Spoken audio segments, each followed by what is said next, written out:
Saya cari dokter itu Pak hanya untuk senjata dakwah, supaya saya bisa menyelamatkan orang banyak. Banyak orang yang selalu menggunakan logika. Oh enggak pakai, kita pakai logika. Kalau kita dikatakan orang bodoh, marah tidak?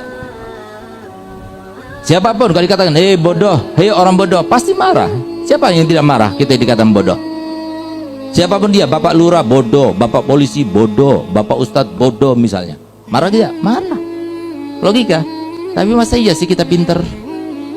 Kita kan sudah sepakat yang namanya intelektualitas seorang anak itu tergantung daripada pendidikannya, tergantung daripada apa yang dilihatnya, tergantung daripada apa yang didengarnya. Kapan kita mendengarkan tentang hadisnya Nabi Muhammad?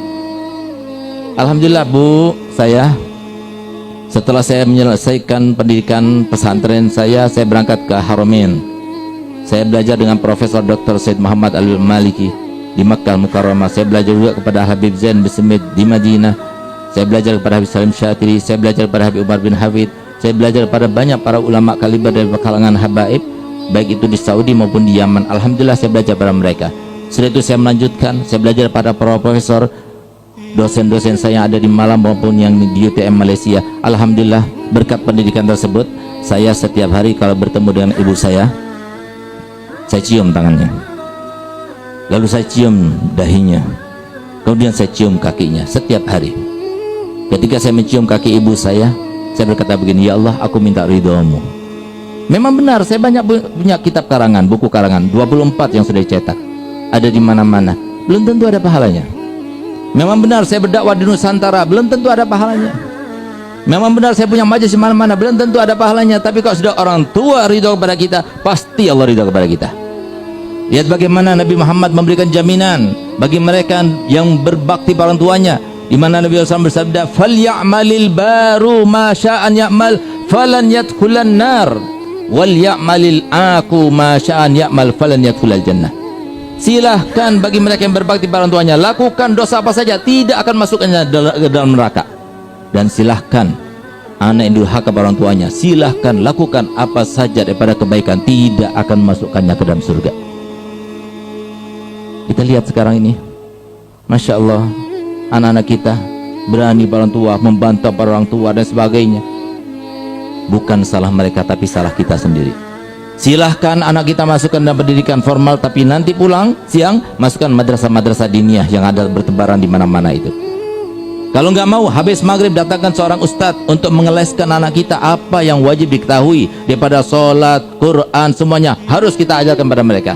Kalau tidak, kita bertanggung jawab. Ingat Pak, Bu, kalau ibu ditanya dengan sesuatu yang misteri masih sampai sekarang jawabannya, maka ketahuilah Nabi Muhammad tahu dengan jawabannya.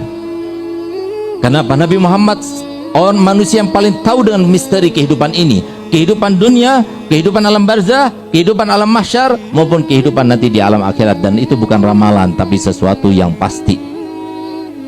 Kenapa? Karena Nabi Muhammad telah disifatkan dalam Al-Quran, ma yantiku anil hawa in huwa illa wahyun yuha. Tidak pernah Nabi SAW berbicara dengan hawa nafsunya, tapi semua yang diungkapkan, semua yang diucapkan, semuanya itu bersumber daripada wahyu Allah Subhanahu wa taala.